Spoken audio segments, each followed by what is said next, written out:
17 and getting a lift out with mum and dad for all the times here. But it's been an absolutely fantastic weekend. Just thanks very much to the club for having everyone. And I think everyone hasn't been to a country regatta for quite a long time, so it's I think hopefully this will be the first of many to come. So I think the reason that Bradley wanted to get away for a few years of I guess what I've sort of been up to with my sailing, I guess, and look, it's been obviously a fairly hectic few years with the lead up to the Olympics, with the tornado, and obviously then the involvement with the America's Cup, and to have the opportunity to actually be part of the America's Cup team has always been a goal of mine, and to have it sort of happen so quickly after the Olympic Games, which is also a big goal, sort of quite enjoyable, I guess, and being the sort of taking on the role as coach of the team was probably something that I probably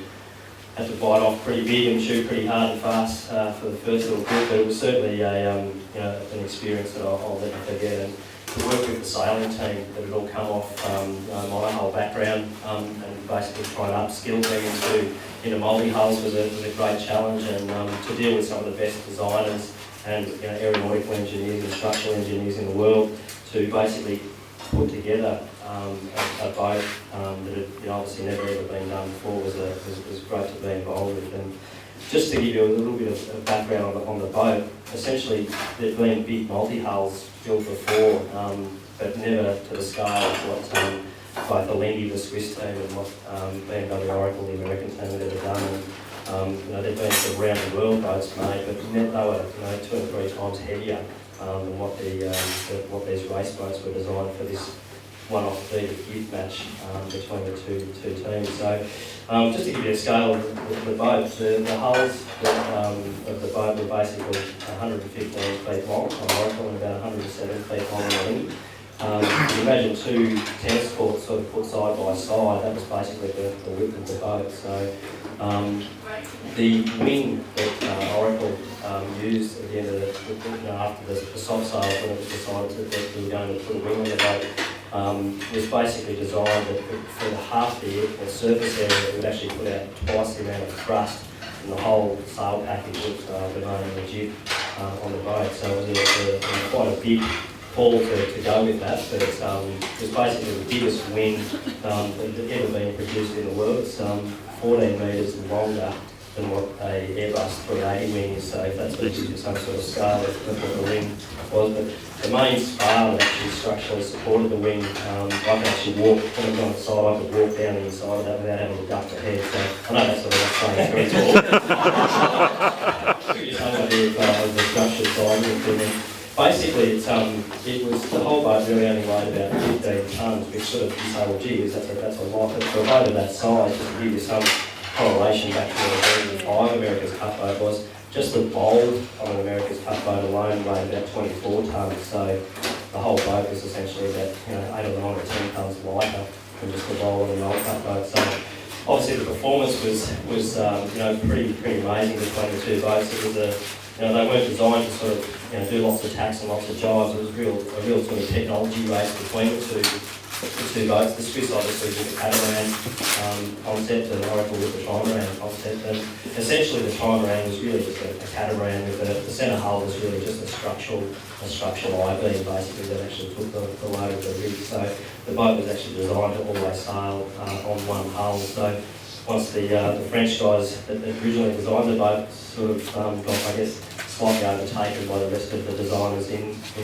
the team, they got rid of the centreboard, they got rid of the centre rudder, and essentially put bigger coils and everything to really make the boat really into a catamaran. The performance of the boat was something that was sort of quite incredible, I guess.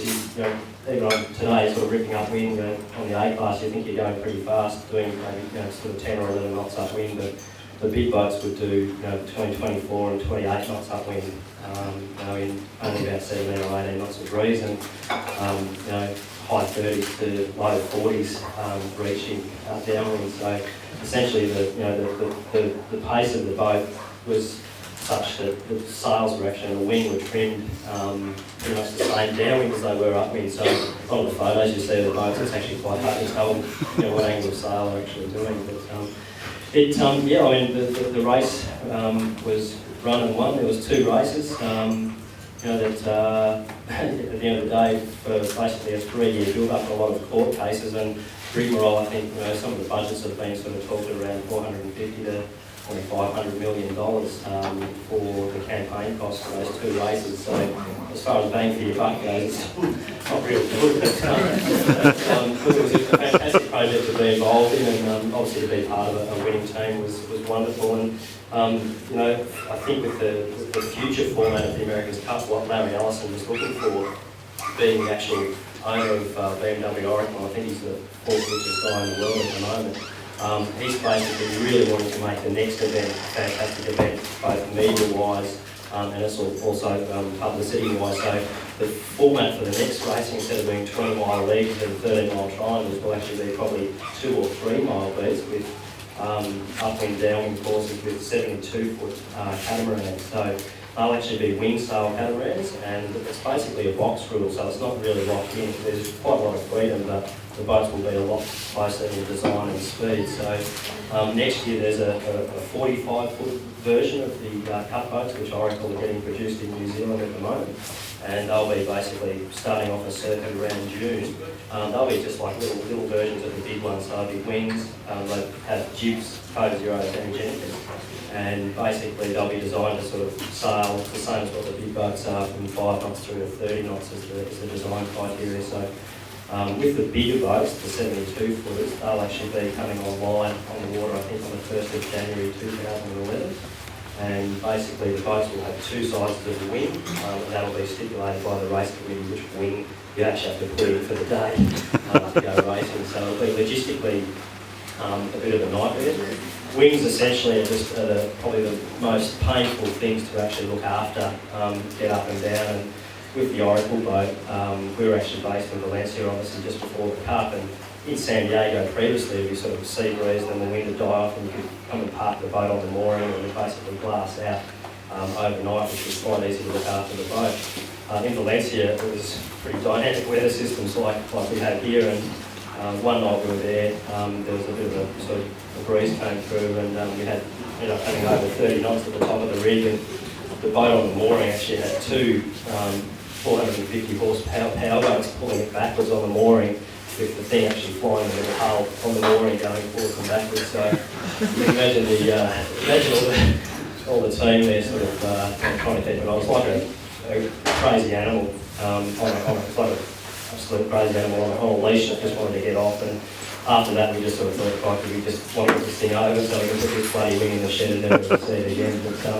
But I think obviously with the future of sailing, they've decided that the technology side of multi-hull sailing is the way they want to go, and I think the boundaries that will actually be pushed in the next sort of 12 months to 2 years will show the rest of the world that sailing and match it with MotoGP, Formula 1, and be one of the most spectacular sports worldwide. So I'm happy to be involved with that, and obviously if I went back to a monohull background, it's fun, probably wouldn't have run at all, but because it's gone to multi-hull, I've had the opportunity to sort of look to the future, and as of about 5 weeks ago I actually signed up with Emirates Team New Zealand for the next Cup, and I'll be sort of based over there over the next 2 to 3 years, helping those guys learn how to sail catamarans all really well. So big challenge, but wonderful opportunity, and also hope to keep doing as much small boat sailing as I can, and I'll drag as many of the Cup guys into the small boat sailing, and